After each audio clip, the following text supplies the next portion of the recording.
ಮೈಸೂರಿನ ಚಾಮುಂಡಿ ಬೆಟ್ಟದಲ್ಲಿ ದಿಢೀರನೆ ಬೆಂಕಿ ಹೊತ್ತಿರುವಂತಹ ಪ್ರಕರಣ ಬೆಳಕಿಗೆ ಬರ್ತಾ ಇದೆ.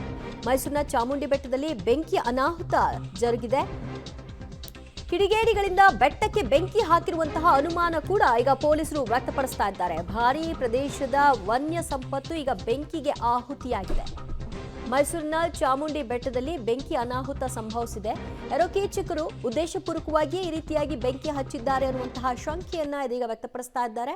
ಸದ್ಯ ನೋಡ್ತಾ ಇದ್ರಿ ದೃಶ್ಯದಲ್ಲಿ ಹೇಗೆ ಅಲ್ಲಿ ಅರಣ್ಯ ಸಂಪತ್ತು ನಾಶವಾಗಿದೆ ಅಂತ. ಮತ್ತಷ್ಟು ಮಾಹಿತಿ ಕೊಡ್ತಾರೆ ನಮ್ಮ ಪ್ರತಿನಿಧಿ ಕೆಪಿ ನಾಗರಾಜ್. ದಿಢೀರನೆ ಈ ಬೆಂಕಿ ಹೊತ್ತಿ ಹೊರದಿದೆ.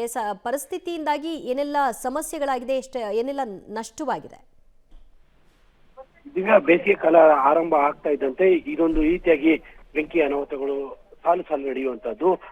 ಇಲ್ಲಿ ಚಾಮುಂಡಿ ಬೆಟ್ಟದ ಒಣಗಿರುವಂತಹ ಹುಲ್ಲುಗಾವಲಿನ ಪ್ರದೇಶದಲ್ಲಿ ಕಿಡಿಗೇಡಿಗಳು ಬೆಂಕಿ ಹಾಕಿರುವಂತಹ ಪರಿಣಾಮವಾಗಿ ಒಂದಷ್ಟು ಚಾಮುಂಡಿ ಬೆಟ್ಟದ ಉತ್ತರಳ್ಳಿ ಭಾಗದಲ್ಲಿರುವಂತಹ ಒಂದಷ್ಟು ಭಾಗ ಸುಟ್ಟಿದೆ. ಸ್ಥಳಕ್ಕೆ ಅಗ್ನಿಶಾಮಕ ದಳದವರು ಕೂಡ ಬಂದು ಈಗಾಗಲೇ ಬೆಂಕಿಯನ್ನು ನಂದಿಸುವಂತಹ ಕೆಲಸವನ್ನು ಕೂಡ ಮಾಡಿದ್ದಾರೆ. ಕಳೆದ 8 ದಿನಗಳಿಂದ ಕೂಡ ಮೈಸೂರಲ್ಲಿ ಭಾರಿ ಪ್ರಮಾಣದ ಬಿಸಿಲಿದೆ. ಅಂದ್ರೆ 30 ರಿಂದ 32 ಡಿಗ್ರಿ ಸೆಲ್ಸಿಯಸ್ ಅಷ್ಟು ಬಿಸಿಲಿದೆ.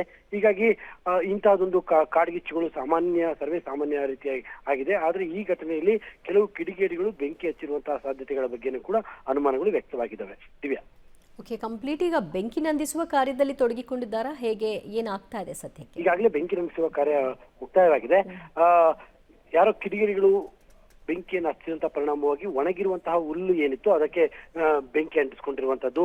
ಜೊತೆಗೆ ಬೇರೆ ಪ್ರದೇಶಕ್ಕೂ ಕೂಡ ಇದು ವಿಸ್ತಾರ ಆಗ್ಬಿಡ್ತಾ ಇತ್ತು. ಆದ್ರೆ ತಕ್ಷಣದಲ್ಲೇ ಅಗ್ನಿಶಾಮಕ ದಳದವರು ಕೂಡ ಬಂದು ಈಗಾಗಲೇ ಬೆಂಕಿ ನಂದಿಸುವ ಕೆಲಸವನ್ನು ಕೂಡ ಮಾಡಿದ್ದಾರೆ. Divya, thank you KP Nagaraj ನಿಮ್ಮೆಲ್ಲ ಮಾಹಿತಿಗೆ. ಒಣ ಮರಗಳಿರುತ್ತೆ, ಅಲ್ಲಿ ಒಂದಷ್ಟು ಗಿಡಗಂಟೆಗಳು ಬೆಳಕೊಂಡಿರುತ್ತೆ.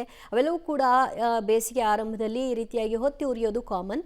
ಆದರೆ ಇಂಥದ್ದೇ ಪರಿಸ್ಥಿತಿಯನ್ನು ದುರುಪಯೋಗ ಮಾಡಿಕೊಂಡಿರುವಂತಹ ಕೆಲವರು ಬೇಕಂತಲೇ ಅಲ್ಲಿ ಬೆಂಕಿ ಹಾಕಿ ಅದರ ಸಮಸ್ಯೆಗಳನ್ನು ಎಂಜಾಯ್ ಮಾಡುವಂತಹ ಕಿಡಿಗೇಡಿಗಳು ಕೂಡ ಇರ್ತಾರೆ. ನೋಡಿ ಅಲ್ಲಿ ದೃಶ್ಯ, ಈಗ ನೇರ ದೃಶ್ಯಾವಳಿಗಳು ನಮಗೆ ಲಭ್ಯವಾಗ್ತಾ ಇದೆ.